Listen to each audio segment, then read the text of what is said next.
Post mortem report అయింది కదా పాస్టర్గా అది. సో రిపోర్ట్లో ఏమొచ్చాయి మీకు? రిపోర్ట్లో వాస్తవాలను వాళ్ళు చెప్పకుండా క్రైస్తవ సమాజాన్ని కానీ మా యొక్క పాస్టర్లను కానీ మభ్యపెడుతున్నారు. ఇంకా రిపోర్టు 3 days తర్వాత ఇస్తాము అని ఏదో చెప్పారన్న సమాచారం ఉంది. ఎంతవరకు వాస్తవం అనేది వాస్తవాలను తెలియనిస్తలేరు. అది మాకు కానీ పాస్టర్లు కానీ ఎవరికి అది అర్థం కానిస్తలేరు. చనిపోయిన తర్వాత 3 రోజులు ఉంచడం ఏంది, తర్వాత పోస్ట్ మాస్టర్కి పంపడం ఏంది, పంపినాక కూడా రిజల్ట్ ఇవ్వలేక మళ్ళీ 3 రోజులు చెప్పడం ఏంది. అంటే క్రైస్తవులను మన దేశంలో వాళ్ళు ఎంత తగ్గి ఉంటే ఇంకా అంత ప్రభుత్వాలు కానీ చట్టాలు కానీ అధిగమించి వీళ్ళు ప్రజాస్వామ్యంలో మతోన్మాదుల మాట వింటూ న్యాయం చూపిస్తలేరు. మాకు న్యాయం జరగాలి.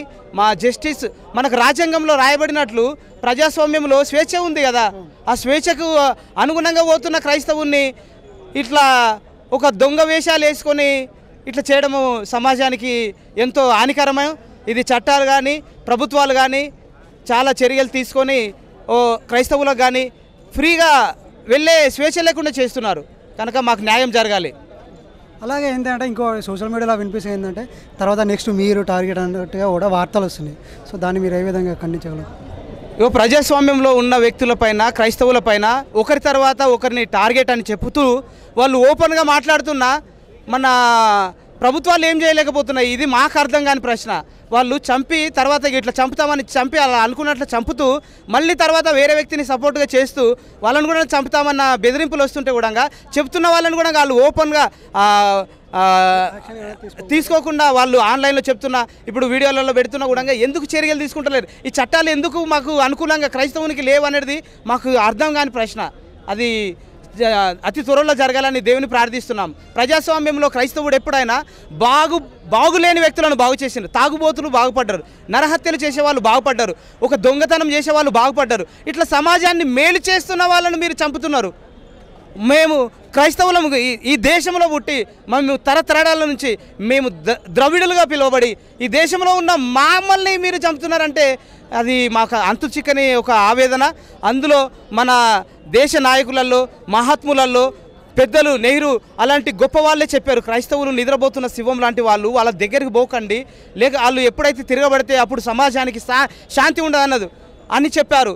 అలాంటి స్థితి మేము మీలాగా దొంగ దెబ్బ కొట్టాలి లేకపోతే మేము కూడా ఇలా చేయాలన్న ఆలోచనలు మాలో గిట్ట వచ్చాయనుకో ఏం జరుగుతుందని ఆలోచించలేకపోతున్నాం. కనుక దయచేసి మమ్మల్ని సమాధానంతో శాంతియుతంగా మా ప్రచారాలు కానీ మేము చెప్పే వాక్యాలు కానీ చెప్పుకోనివ్వండి. వినేవారు వింటారు, వినని వాళ్ళని మేము వెళ్ళి వినమని చెప్పలేము కదా. మీరు చేస్తున్నా మేము అడ్డుపడతలేము. ఏ నాడైనా ఎక్కువ క్రైస్తవుడు ఒక వ్యక్తిని వాళ్ళ మతం గురించి కానీ వాళ్ళకు సంబంధించిన ఏ దాని గురించి అని చెప్పినప్పుడు అడ్డుకున్నారన్న చరిత్ర లేదు. కానీ మన చరిత్రలో క్రైస్తవులను మన దేశంలో పుట్టల గొడుగులాగా చంపుతున్నారు, పుట్టుకొస్తున్నారు. కానీ సత్యాన్ని ఆపలేరు. మేము గొప్ప వక్తని, మాకెంతో ప్రయోజనకరంగా మాకు తెలియని సత్యాలు దేవుని వలన పొందుకొని మంచి జ్ఞానమును అందించిన మా వక్తని కోల్పోయినాం. ప్రవీణ్ అన్న ఎంతో చాలా జ్ఞానవంతుడు, అలాంటి వ్యక్తిని చంపారు. అది మాకు చాలా బాధాకరం. దానికి తగినట్టు పనిష్మెంట్ ప్రభుత్వాల వలన కంపల్సరీ జరుగుతుంది.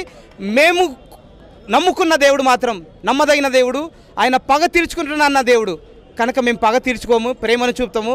మా ప్రేమను అర్థం చేసుకొని మాకు చట్టాలు కానీ ప్రభుత్వాలు కానీ మేలుకరంగా ఉండాలని, ప్రజాస్వామ్యానికి మేలుకరంగా ఉండాలి.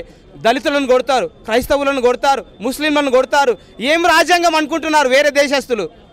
కనుక మన దేశాన్ని మనం కాపాడుకుందాం, ప్రజాస్వామ్యాన్ని కాపాడుకుందాం. జై జై ప్రవీణ్ అన్న. ఇంకో క్వశ్చన్ ఇంకోటి అంటే దీని గురించి ఇప్పుడు పెద్దలు ఏం మాట్లాడుతున్నారు? ఇప్పుడు ఇది ప్రవీణ్ గారు మరణించారు కదా, సో దాని గురించి పెద్దలు ఏం మాట్లాడుతున్నారు?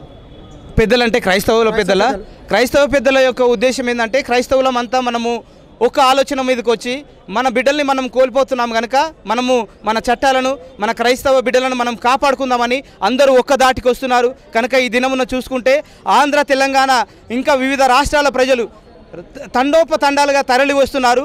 ఇది సమాజానికి చూస్తున్నారు, ఇక ముందు చూస్తారు కూడా.